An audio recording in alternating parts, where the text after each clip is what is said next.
C'est dans mes veines, quoi. Moi, je suis fils de paysan, j'ai connu ça toute ma vie. J'aime les vaches, quoi. Oui, parce que bon, aujourd'hui, on est un peu mieux, nous, les agriculteurs, mais on a été pendant 25 ou 30 ans avec les mêmes tarifs. Et si tu n'étais pas passionné, tu changeais de métier, quoi.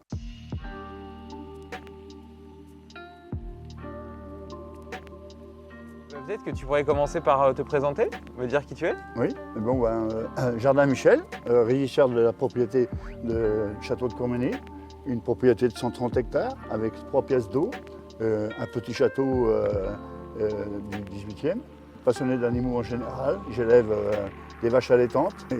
Allaitantes, simplement, c'est on laisse le veau sous la mer. Hein. Le veau se nourrit du lait de la mer jusqu'à l'âge de entre 6 et 8 mois. Elles sont élevées qu'à l'herbe et au foin, et elles sont dehors toute l'année. Elles partent, je dirais, au maximum 2 mois pour l'évélage en stabule. Et ça tourne. Pas de céréales, pas de maïs, pas d'ensilage. De l'enrumbanage, je ne sais pas si vous connaissez, mais l'enrumbanage, c'est du foin qui est pas tout à fait sec, qui est enveloppé dans du plastique, quoi. Ça arrive, mais à 90%, c'est que du foin et de l'herbe.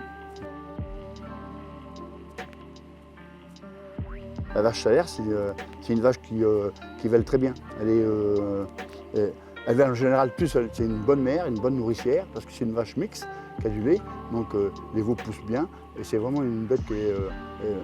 en plaisantant, on dit que c'est une vache de feignant, parce qu'elle vèle toute seule, on n'a pas trop besoin de s'en occuper. C'est une vache qui est rustique, qui est rarement malade. Voilà, donc on dit souvent comme ça, moi je dis c'est des vaches de feignants parce que là c'est des vaches faciles. Les animaux ils sont bien, ils sont en plein air tout le temps, ils sont sous les pommiers, là ils profitent des pommes. Cet hiver ils vont profiter du mar, voilà. Elles adorent le mar. Et puis nous de toute façon comme on presse 250 tonnes de pommes en moyenne par an, le mar on ne sait pas quoi en faire. Donc c'est un avantage pour eux. Hein. Au moment, quand ils entendent le tracteur démarrer, tout le monde arrive pour manger du mar et ils sont friandes de ça. Hein. C'est plus de la gourmandise que... Les animaux sont comme nous, ils sont gourmands, ils ne mangent pas n'importe quoi. Hein. Quand ils ont le choix, si tu leur mets du bon foin ou du mauvais foin, ils ne se trompent pas. Hein. Voilà. C'est un peu moins réjouissante sur l'abattage, comment ça se passe? Oh, ils se font abattre agacés là, pour vous, la plupart du temps. Donc c'est l'éleveur qui l'emmène. On les emmène et elles sont abattues assez rapidement. Je dirais dans les heures qui suivent, quoi, agacées. Ça, c'est fait avec la Charentonne, c'est un accord qu'ils ont. Et voilà. Et c'est toujours les éleveurs qui les emmènent, c'est pas un transporteur. Donc jusqu'à l'abattoir, elle est toujours un peu comme chez elle, quoi.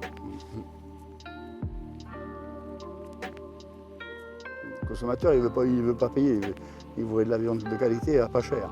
Un peu compliqué, non? En général, les bêtes sont prélevées trop jeunes. Une bête, il ne faut jamais la battre avant 4-5 ans, quoi. Faut qu'elle, justement. C'est pour ça aussi que vous devez retrouver plus de qualité dans la viande, parce qu'elle a eu le temps de mûrir gentiment, puis ils ne sont pas poussés, ce pas des bêtes qui sont poussées. Nous.